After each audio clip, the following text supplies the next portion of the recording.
Hi guys, welcome back to my YouTube channel. Please, if you are new here, don't forget to hit the subscribe button, like, comment and share. So a subscriber sent me this video and asked me to make a video on how to make this outfit.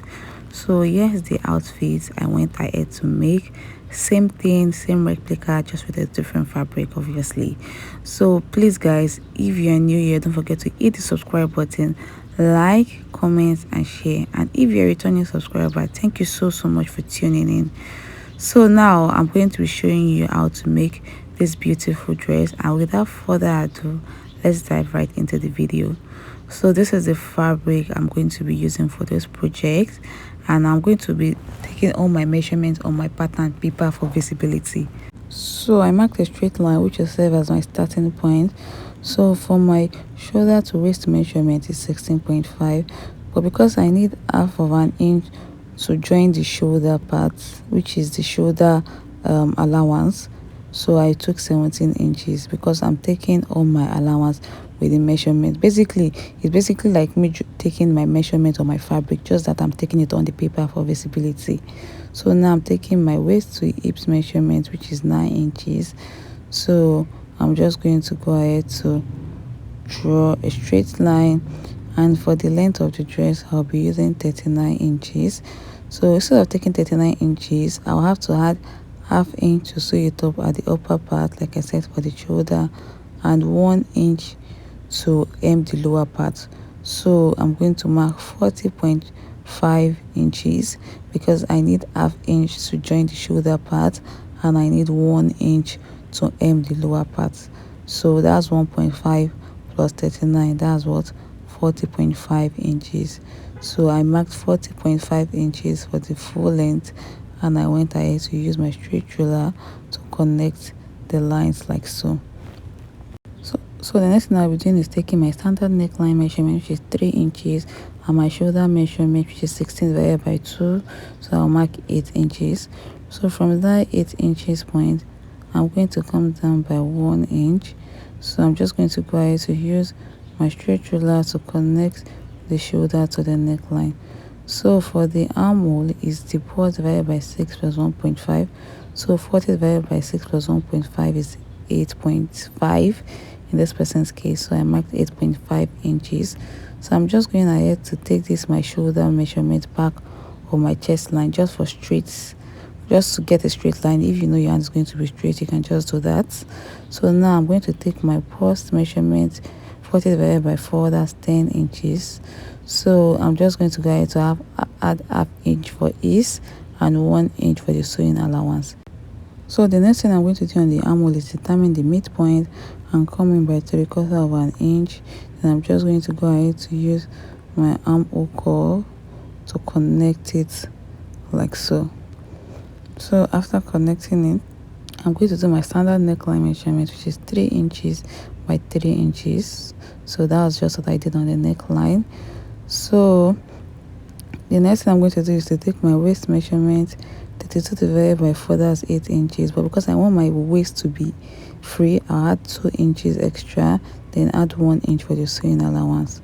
So for the, I'm just going to go ahead to connect the bust and the waist together. So for the hips, my hips is 46 divided by 4, that's 11.5. So I marked 11.5, added 1 inch for ease and 1 inch sewing allowance. Then I'm just going to go ahead to connect it like so. As you can see, I only added 2 inches on the waist parts. So yeah, that's, so whatever I have on the hips now, I'm just going to go ahead to take it on the lower parts, just like so. Then I'm just going to go ahead to draw a straight line. So now on the shoulder line, I'm just going to come inward by 1 inch. So after coming inward by 1 inch, I'm just going to use my armhole core to smoothen it out like so. So on the neck width, I would advise you do 4 by 4 inches instead of the 3 by 3, because I noticed mine was too small. So I went ahead to do 4 by 4. So that's the best for you. So I just went ahead to cut it out. Then I'm going to fold my fabric over like this into 4. So I already folded it into 2. So after folding into 2, I'm going to fold over again into 4. So basically I'm doing this because there is no zip in this clothes, so the front and the back is going to be the same thing. So the front and the back is going to be the same thing. So I just went ahead to fold it over like this into four, then place my pattern paper on top, and I then went ahead to cut it out. So this is what I have after cutting it out. As you can see, there is no zip allowance. It's a free dress, so that's the essence of adding those allowances. I mean those ease, I mean. So now this is what we have after cutting it out. So this is the bodies, this is the front, and this is the back piece. So now that we are done doing this, I'm just going to go ahead to cut out the sleeve. So for the sleeve, I'm going to be using length of 19 inches, but because I need 1 inch to aim it, so I'll be taking 20 inches, because the sleeve is not getting to the wrist parts. If you can see the video, it's a 3/4 sleeve. So now after taking the 20 inches, I'm going to come down by 4 inches, and I'm going to go ahead to draw a straight line.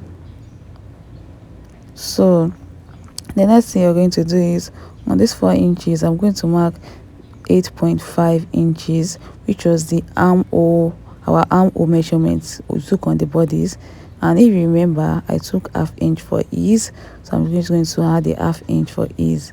So I'm just going to go ahead to connect it like so.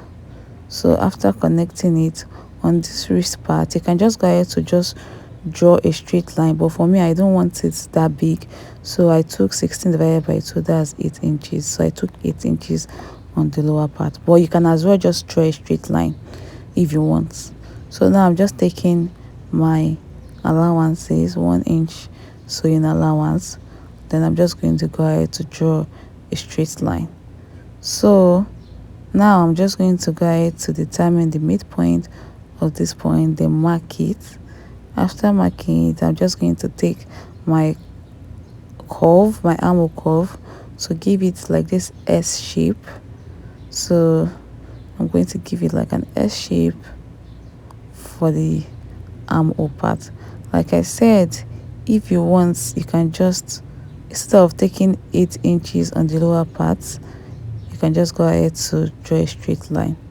So because I made mistake while cutting this, so I'm just going to go ahead to use my paper tape to gum it back. So this was just a mistake. I hope you understand. So this was basically a mistake. So for the sleeve, you're going to determine how low you want your coat shoulder to be, basically how exposing you want it to be, or where you want your sleeve to start from. So in my case, I'll be using 5 inches. So I'm just going to mark wherever 5 inches gets to at this point. Mind you, there is still ½ of an inch to join the shoulder part. So basically, because I want to use 5 inches, so I'm just going to mark 5.5 inches. And you can as well take the round measurement and mark the midpoint if you want it very exposing. And also you can come down by just 4 inches, which is totally fine. I would actually advise you come down by 4 inches. So don't forget, there's ½ of an inch to join the shoulder part. So basically you come down by 4.5 inches, considering that ½ of an inch to join the shoulder part. But for me, I came down by 5.5 inches. So I'm also going to come down here by that same inches, if you get it. But when you're coming down by 5 inches, make sure you don't add the half. Do you get it? Make sure you don't add the half there. So just come down by 5 inches only, because the reason why we added half to the bodies was because of the shoulder allowance. So on this sleeve, I'm just going to come down by 5 inches, then I'm just going to go ahead to mark it. So the next thing I'm going to do is to determine how open I want my sleeve to be. So our advice, you start from anywhere from 8 inches to like 11 inches is just fine. So I marked 11 inches in my case. So I'm just going to go ahead to use my pattern curve to connect it like so. And you can as well use your freehand sketch if you want. It all depends on your preference. So now that I'm done doing this, I'm just going to go ahead to cut out the parts which I circled. So I'm going to cut out this particular part, and yes, this is what we have for our sleeve. So I'm just going to go ahead to cut out my sleeve on my fabric. So for the sleeve parts, you're also going to be needing a flare. So basically the flare is placed on this open space. So now I'm just going to go ahead to fold my fabric into two. Then after folding into two, I'm just going to go ahead to fold it over again. And I'm doing this because I'll be cutting both sleeves at the same time. So now what I'm just going to go ahead to do is to measure whatever I have around my sleeve. As you can see, it's 11 inches, and because it's on fold, I'm going to multiply it by 2. That's 22 inches in total. Please don't be confused. Okay, better still, it's basically you opening up the sleeves just like this, just for a better explanation. Opening up the sleeve, then taking what you have round the sleeve like so. So as you can see, I still have 22 inches. So now you're just going to do 22 inches divided by what? 3.14. So you do 22 inches divided by 3.14. So one of these will serve as the right and the other one will serve as the left. So 22 divided by 3.14 is about 7 inches. So I'm just going to take 7.5 inches. So I marked 7.5 inches, and for the length I'm using 4 inches plus 1 inch to hem the lower part and ½ inch for the upper part. So I took a total of 5.5 for the flounce. So this is what we have. So after doing this, I'm just going to cut it open into two, like I said, into two, because basically what we did is a 180-degree flare sleeve. If you have more fabric, you can do 360, but because that was what I have left, so I just did 180 basically. So now this is what we have for the flounce. So moving on to the sewing part, the first thing I'm going to go ahead to do is to place the bodies on top of each other. Then I'm just going to go ahead to sew up by ½ inch on the shoulder part, and I'm also going to use my bias strip to sew up the neckline. So this is what we have after sewing the shoulder and using my bias strip to sew up the neckline. So this is what we have. So the next thing I'm going to go ahead to do is to measure this my 5 inches I spoke about earlier. Basically that's where my sleeve will start from.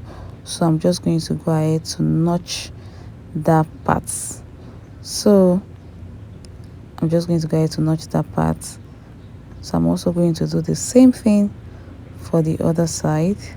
Measure the 5 inches and notch the other parts. But if you don't want yours to be so exposing, you should use 4 inches like I stated earlier. As you can see, I marked 5 inches because we already took the ½ inch for the shoulder. So the next thing I'm going to go ahead to do is to attach the sleeve. So you're going to go ahead to attach the sleeve like so. As you can see, making sure the sides are touching the sides. Are you seeing? Just place it like this and pin it. I advise you pin it down, then you sew it up by ½ inch. So this is what I have after sewing it up by ½ inch. So I'm just going to go ahead to fold it and show you what we have. As you can see, this is what the sleeves look like now. So the next thing I'm going to go ahead to do is to turn it over again. So after turning it over, I'm just going to go ahead to take my flounce. Make sure the main body is on the wrong side. So you're going to take the right side of the flounce, which is the flare, and place it on the wrong side of the sleeve. So as you can see, I'm using the the right side of the flare is placed on the wrong side of the sleeve. So make sure the flare is stopping where the sleeves ends, as you can see where the sleeves is starting from. So just pin it down and secure it down with a pin. So after placing the flounce, you're just going to go ahead to sew it up by 1/2 inch all through.